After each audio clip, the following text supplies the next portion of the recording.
Welcome to the Executive Cyber Education Podcast, Cyber Risk Management Driving Real Impact. I am Dr. Bill Souza.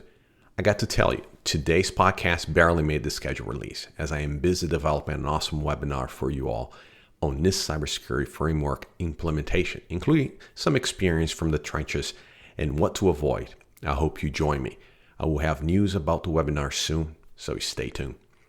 As I mentioned in my previous episode, today we will discuss exception tracking and expirations.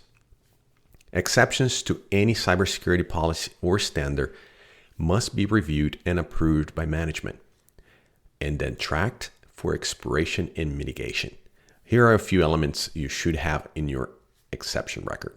Title, perhaps goes without saying, but just in case. Business justification for that exception, mitigation remediation, and an owner. These are the minimal requirement elements from the individual entering the exception.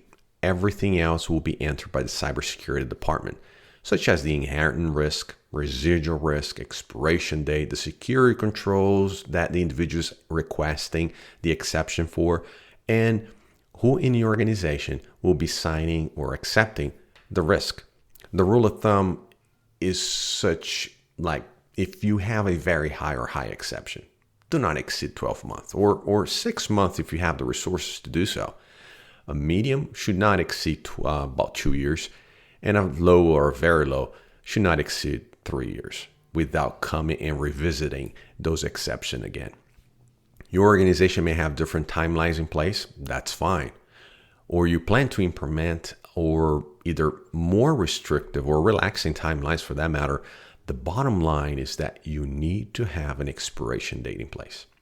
There's no such thing as permanent exception. If a permanent exception is required, one of those without expiration dates, that becomes the standard rather than the exception. And your documentation needs to reflect that practice. Depending on the side of your organization, tracking exception expiration dates can be as simple as a spreadsheet or a Microsoft Access database, and as complex as having a GRC application with complex workflows and sign-offs. Regardless of your situation, the fundamental thought process is the same. However, I will discuss two scenarios to picture it better.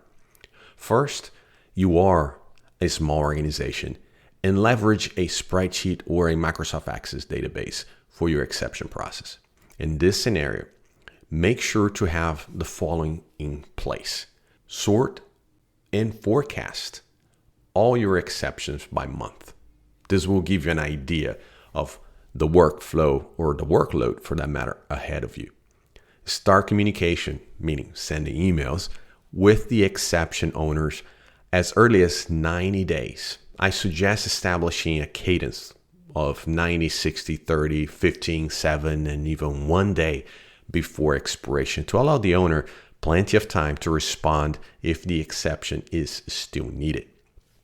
If the exception is still needed, you start the assessment again and review if anything has changed, including the mitigation remediation plan, reassess the residual risk, and validate if the owner is still the same. Send the exception for signatures. The strategic business unit, the SBUs, and cybersecurity will sign off on the exception again.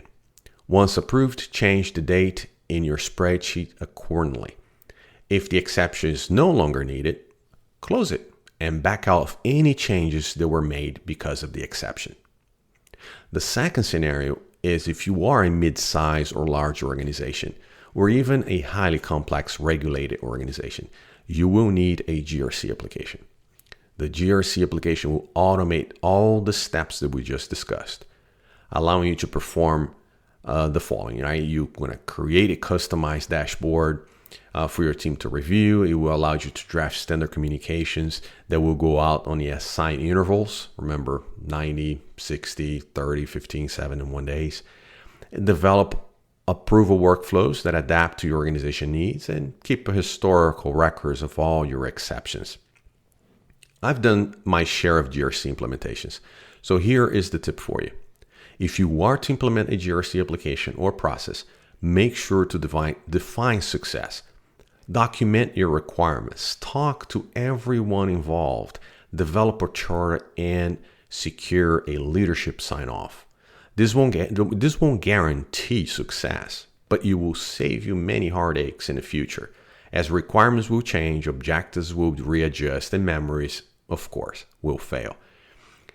If you are embarking on this journey, I wish you all the best. This process must exist in any organization.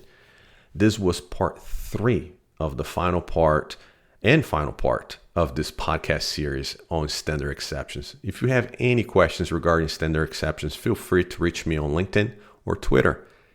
I'm glad you stopped by today. Please make sure to subscribe and leave a review on iTunes so you don't miss any future episodes. See you next time.